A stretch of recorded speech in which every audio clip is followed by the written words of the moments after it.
Haven't done a actual live stream in a bit, but I'm doing it now. Obviously, you know why I'm here. Wrestling Week in review. Let's get started because I have a because there was a lot. There was a pretty sizable amount of stuff that happened this week. We start out with Monday Night Raw. We start out with Monday Night Raw, as always. And the opener,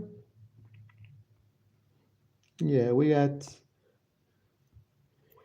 a recap of last week, what happened last week, with the previous week with Seth Rollins finally returning on Raw, and obviously curb stomping Paul Heyman's ass. That then led to Paul Heyman being loaded into a ambulance, which was interestingly enough driven by LA Knight. So I don't know where Paul Heyman actually went, but I'm guessing it was not to the hospital. Hey Aaron, you guys want to hit that like button? Feel free to do so. It's not required, but I would appreciate it. But I do appreciate the likes. Regardless, 2 likes already. Not bad, not bad, not bad. So yeah. we got after this, obviously we got obviously Seth Rollins opened up the show. He was wanted to take out the Vision. Obviously, he was here to take out the Vision, but then was very much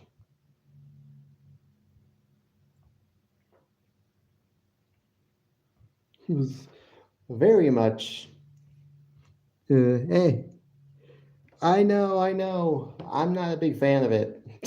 I'm not a big fan of the. A lot of people were making fun of it and saying that it looked a lot like Power Rangers, like those goofy. I guess I've never even seen it. I guess I haven't seen it, but those goofy black like minion guys from like Power Rangers series. But I don't know. But yeah, I don't like this Masked Man gimmick. But apparently the only reason why they even did that segment was because Seth Rollins is still not medically cleared. Adam Pearce mentioned that. So that's probably the reason why we got this segment and why they did this was because they can't have him actually get physical in the show.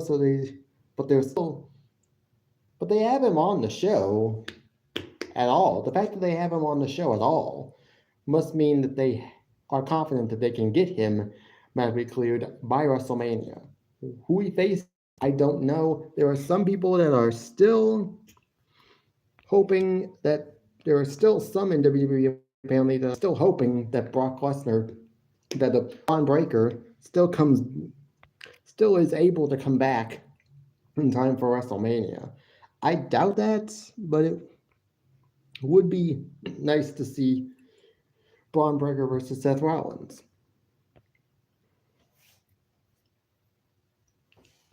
Who knows? After this, obviously the Usos after Seth Rollins got out of there, we had LA Knight come out, start attacking the Vision. He started attacking Logan Paul. They got the better of him because it was a 2-on-1 situation. And then the Usos came out and then even the odds, and that's how that happened. And that's how that happened. So, yeah.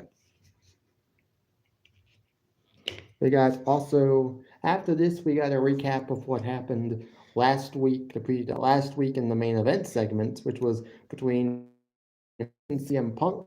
Obviously, CM Punk had that brutal line of where like, "You want to bury me, Roman?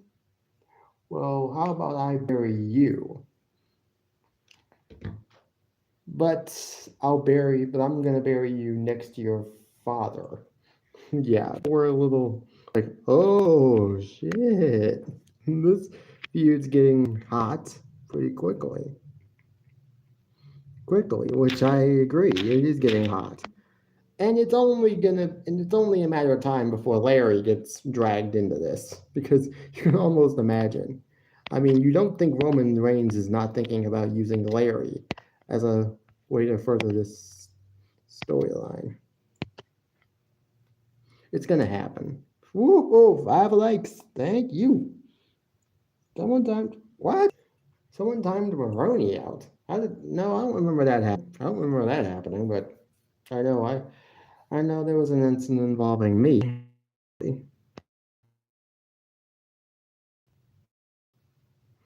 But it is what it is. We got the first match of the night was an Women's Intercontinental Championship #1 contenders gauntlet match. Obviously, the winner of this match was to get a shot at the Women's IC title next week on Raw. I'm guessing some people were thinking that this was going to be for WrestleMania, but no, it's a match. It was a match for next week, and we got Io Sky in this match. We got Ivy Nile, Lyra Valkyria,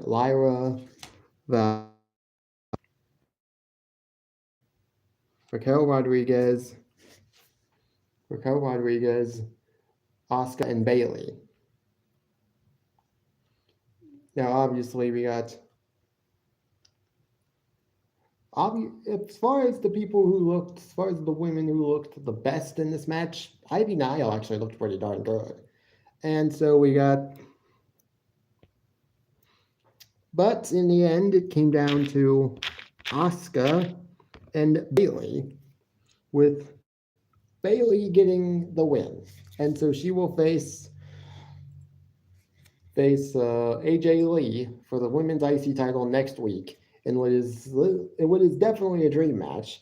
And it's like 12 years to the day. 12 years since it's been 12 years since they've had a one-on-one match, where Bayley faced AJ Lee at that time in NXT for the Divas Championship.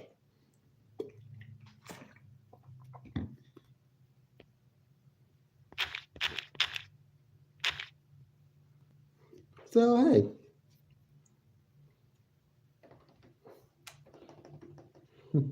Yeah, well, hey, I'm glad you guys are here.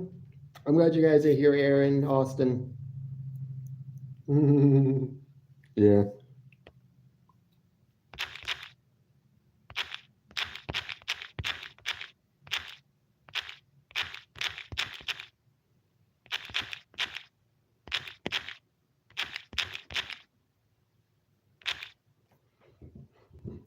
After this match, we got a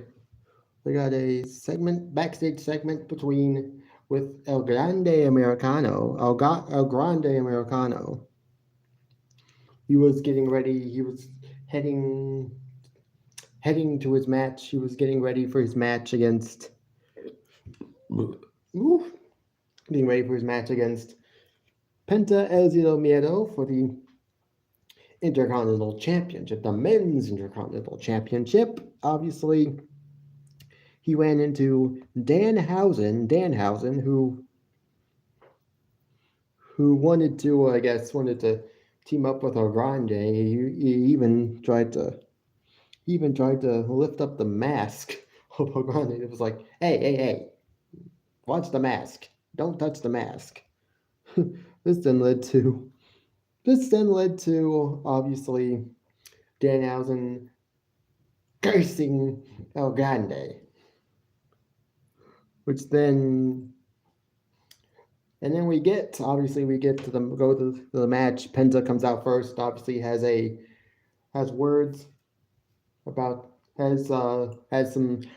some things to say about the original El Grande Americano before the match starts. Obviously, then we get the person who comes out, and it's actually not the original El Grande. It's the El Grande that took his place, which obviously implies that the curse Danhausen put on him worked. Because number one, this wasn't El Grande Mariano versus Penta. This was original El Grande versus Penta.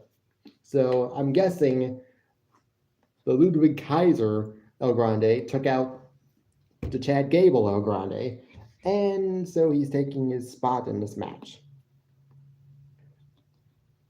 I love that they're actually booking Danhausen so that his curses actually come true. It would have been a real letdown if if Danhausen's curse on Dom Mysterio had not worked and he had not lost the title, because that would have been like, okay, why did he curse Dominic if his curse isn't going to work or come true? But yeah, this match went about 11 minutes. It was a pretty good match. It was a really good match. It's obvious Penta was winning this match. This was his first title defense since winning the title last week, which is good, which is always good to see. It's always good to see WWE actually book champions who win titles one week to immediately start defending their title the next week, because it makes us think that we should be taking this champion seriously. But hey, it is what it is. It is what it is. After this, we got backstage. We went backstage. Lyra and Bayley were backstage. They were celebrating Bayley's win in that gauntlet match, and now she will face AJ Lee next week for the Women's Intercontinental Championship. Obviously, I think AJ Lee wins. Who knows? Maybe Becky Lynch will screw that match up. I don't know exactly. I'm so happy. We got 8 likes already. Yes, let's keep the likes coming. Guys, can we make it to 10? Can we make it to 10 likes before the live stream is over? I think we can. I think we will. And thank you in advance. I'm sure he is. There's at least 2 people that's watching right now. It's as it shows. It shows you how many people are viewing the live stream at the moment, and it's showing 2, which I'm guessing you're one of them, and maybe Aaron's the second one.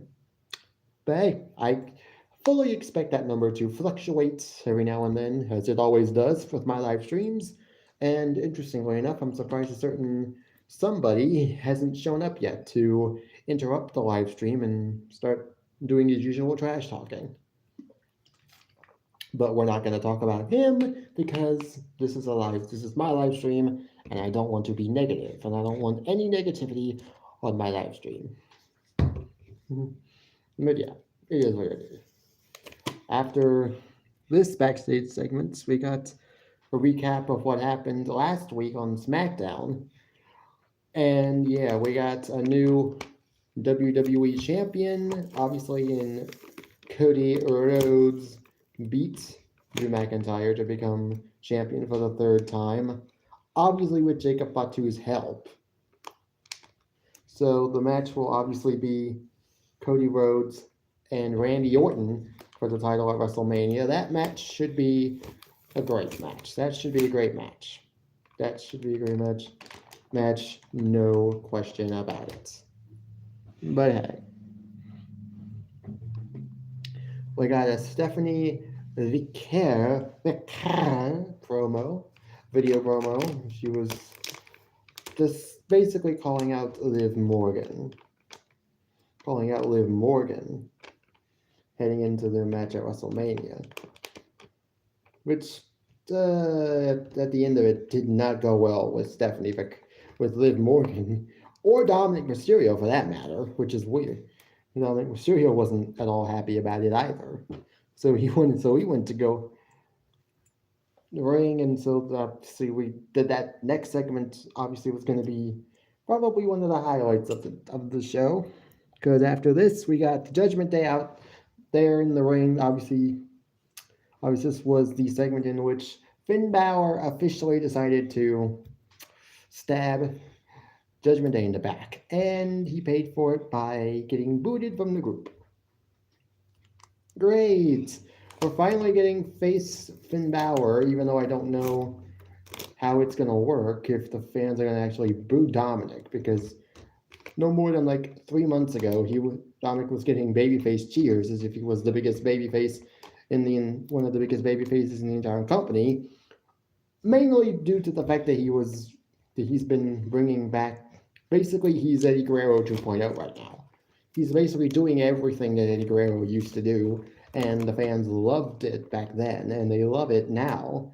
So I was wondering, will the fans start to boo Dominic again like it's 2022? I don't think so. I'm guessing they will, but who knows? Who knows? We got the Usos.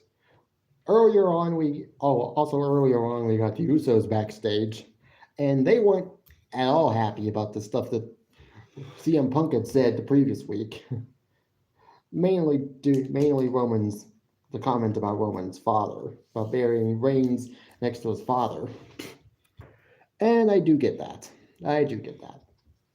They should be upset. They have every right to be upset.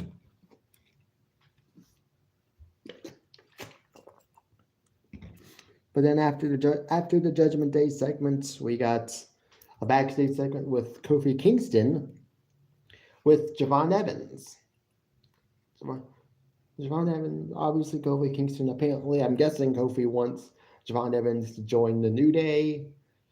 Kofi Kingston sees a lot of himself in Javon Evans, a lot of his younger self in Javon Evans, which I honestly, he's not wrong, actually. He does remind me of he definitely reminds me of Kofi Kingston from when he first came into WWE. He was just that high-flying, frenzied offense, the acrobatic stuff that he was doing, the leaping ability. I mean, he was doing some stuff that 2012 Royal Rumble, Kofi Kingston. Obviously, those who watched that Royal Rumble match saw Kofi Kingston stave off elimination by Miz. He almost took Kofi out of the match, but Kofi was able to keep himself from being eliminated by walking on his hands back to the ring steps, and then was able to get back into the ring as if nothing had happened. And that was obviously the first of what would be many legendary Kofi saves in the Royal Rumble match. So I do get the comparisons. He definitely reminds me of Kofi, of early WWE career Kofi Kingston a little bit. But we also got Oba Femi versus Rusev. This match was made after last week when they got into a big old brawl on the show last week. So we got this match. Now, obviously I knew Oba Femi was going to win this match. What I didn't expect was for them to squash Rusev. It was basically just about 4 minutes long. The match was just about 4 minutes long. And he won, which I expected, but I just didn't expect the match to last just under 4 minutes, just over 4 minutes. Just about 4 minutes. Like, okay. Way to make Rusev look weak. But yeah, obviously we got the main event. CM Punk and the Usos. Obviously CM Punk was here. Obviously CM Punk was calling out. He was there to call out Roman Reigns. Obviously Roman Reigns was not there. This eventually led to the Usos coming out to confront CM Punk, obviously, on his comments involving their family, which I don't bother it at all. Which which I totally get. They totally deserve to be upset about what happened. I'd be upset too if someone had just decided to drag my father into the mud. But hey, it is what it is.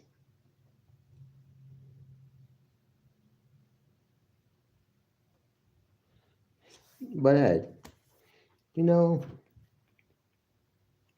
okay, we got.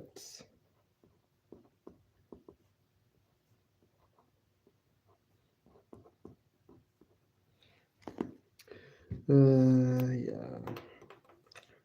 And that's in the end, CM Punk. Obviously, they wanted an apology from CM Punk, which technically he gave them an apology. Like he was sorry that Roman Reigns treated his brothers like his cousins like crap for years. He was so sorry that Roman Reigns can't even be bothered anymore to show up when he's supposed to. And yeah, this eventually led to, I think it was Jimmy Uso who punched the taste out of CM Punk's mouth. And I was like, damn, Jimmy, you didn't have to pop him so hard. But that's how that show ended. If I was to rate Monday Night Raw this week, I would give it a 7 out of 10. It was good. It was good, not great, but it wasn't terrible at all. Now to yes. Oh, sorry. Okay. Now to Tuesday and NXT. Sorry, guys. Guess I was getting just a little too loud for my taste. For my taste. Try not to be too loud next time. But yeah, here we go. Tuesday and NXT. Obviously, this past Saturday was NXT's Vengeance Day pay-per-view. We got some very good matches. I would rate that pay-per-view a 7.5, maybe even an 8 out of 10.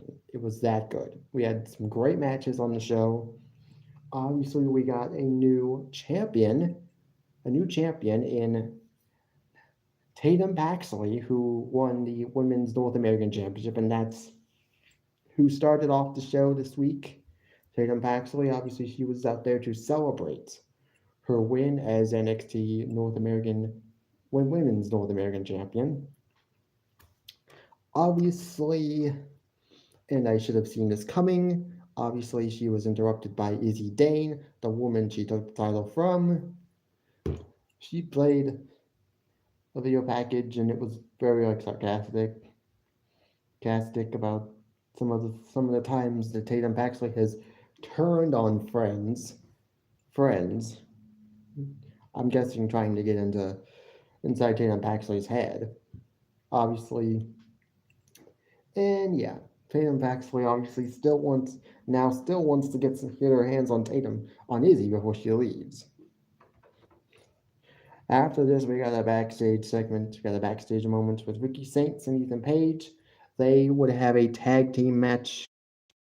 They would have a tag team match against Ethan Page against Joe Hendry and Miles Bourne on tonight's show. In the main events, by the way, so that's. And then obviously Ethan Page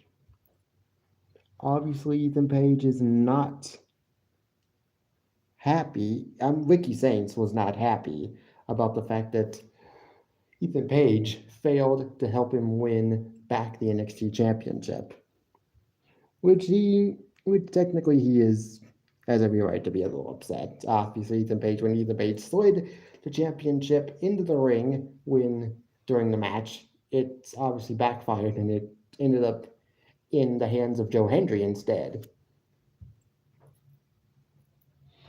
But it is what it is. It is obviously. After this, we got another backstage segment. Obviously, Tatum Paxley was looking for Izzy Dane, she ran into Shiloh Hill, who I guess was working on something. Don't know what it was, but she was frustrated because she was looking for Tatum Pax, Izzy Dane, before she was able to leave. Then Shiloh Hill got a crazy idea that he could help her, sort of help keep uh, Izzy grounded. And that the performance of her, and unfortunately for Izzy Dane and the Culling, they apparently did have a car that they had, I guess, had driven to the performance center, and obviously Shiloh Hill was able to take the tires off. So great, they weren't going to be able to go anywhere. The first match of the night was Jasper Troy versus Eli Knight versus Sean Legacy. Obviously, this brood was brewing out of the fact that Jasper Troy recently lost his speed championship to Elio LaFleur in that triple threat match from a couple weeks ago, which involved Eli Knight. So he was not happy about that. And this obviously led to Sean Legacy getting involved in this. And so a triple threat match was made tonight. Now, during this match, we had Keanu Carver get involved for whatever reason, I don't know. I'm guessing it's because Jasper Troy has always been sort of labeled since he got to NXT, since winning season 1 of LFG as a monster by Booker T on commentary. And I'm guessing Keanu Carver is more than a little ticked off that there's supposedly another monster in NXT, and it's not his that's being talked about, and it's not him. So I'm guessing what this feud could be about if they do decide to book this feud.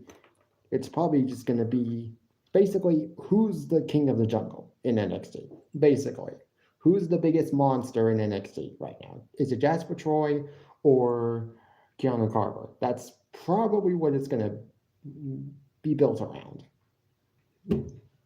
But hey, could be a good match. What I've seen from Keanu Carver so far, I'm impressed. So I can't wait to see what he does. Obviously, we got a backstage segment with Lola Vice and Sol Ruka. Yes, it will be a good match. Yes, it will be a good match.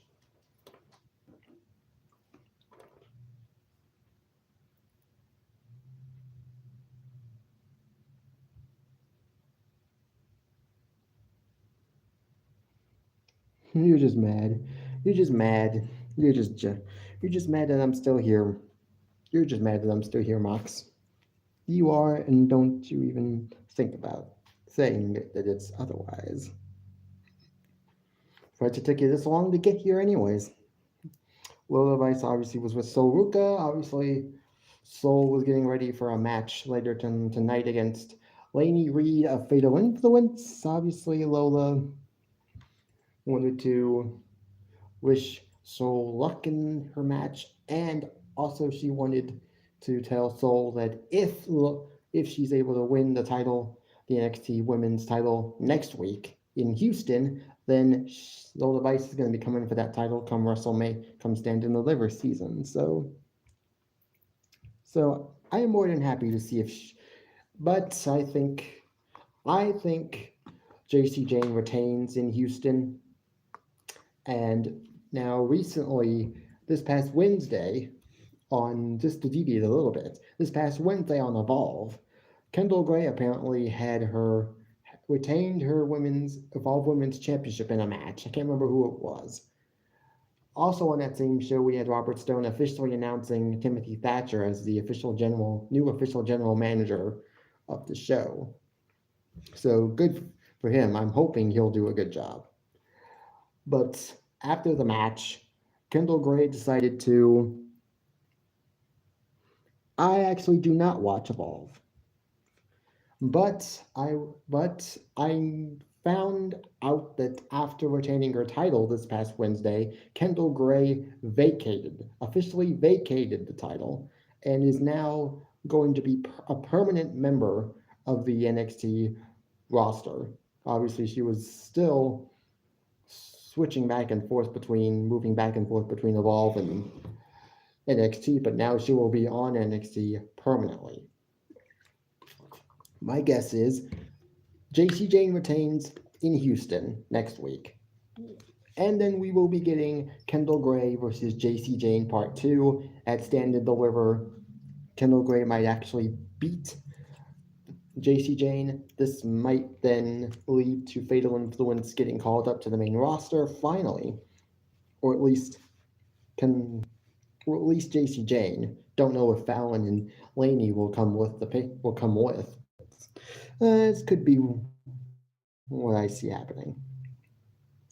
Obviously, we got Tony D out there. He's now officially done with Dark States, and that was phase 1 of the plan. Now he was out here to talk about phase 2 of his plan, and it involves the NXT Championship at Stand and Deliver. So he called out Joe Hendry.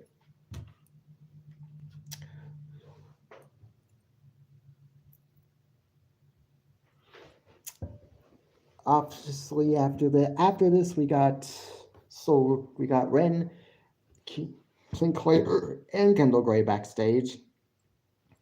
Obviously,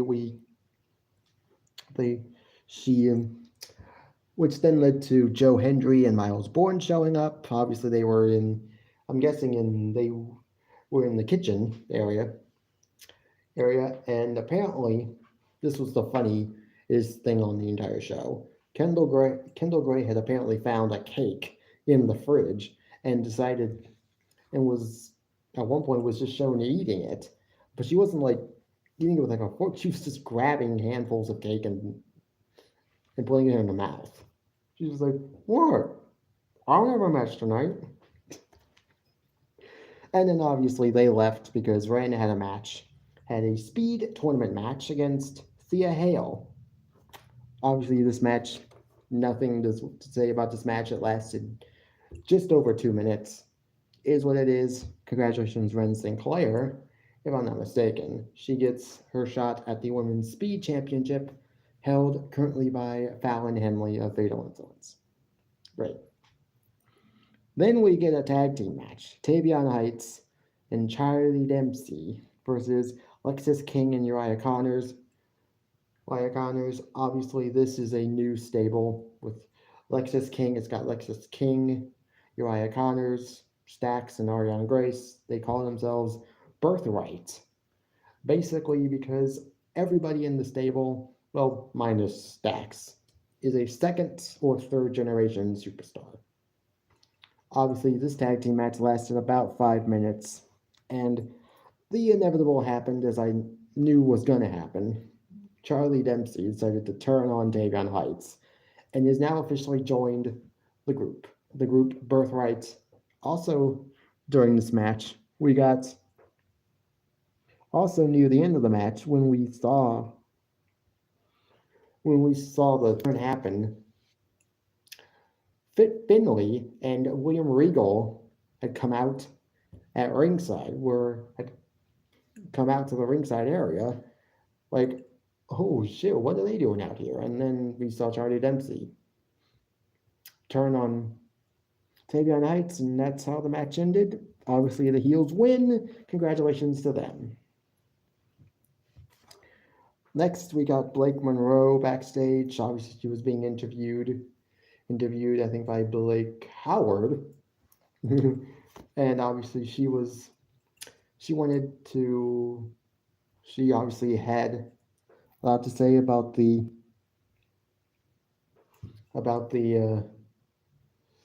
Tatum Paxley and Tatum Paxley's Women's North American Championship. Obviously, she wants it back, so she's gonna who knows? Maybe this is the match they have at. Maybe this is the match they have at.